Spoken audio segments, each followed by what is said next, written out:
Hello there, just got done watching the Netflix film, The Fundamentals of Caring. It's from 2016. It's an hour and 37 minutes long, and it is a writer turned caregiver in an ordinary teen with muscular dystrophy bond after they set off on a road trip in search of offbeat landmarks and adventure.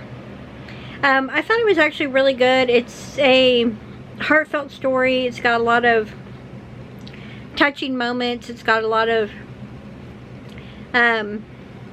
different characters and their relationships, and it's certainly a feel-good movie. It has some funny moments in it, but I would say overall it's just a kind of a feel-good mild drama.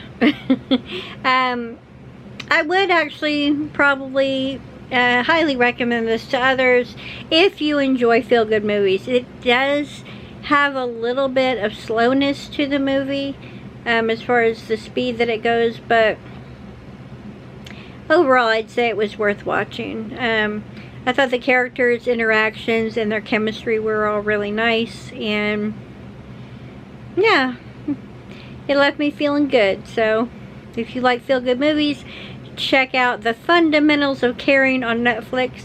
And I'll see, I think it's is based on a book, and if I can find that book, I'll put that link to the book down below. But yeah, let me know if you've seen this movie, what you thought of it down in the comments section. Thank you so much for watching, and I'll see you in the next review. Bye.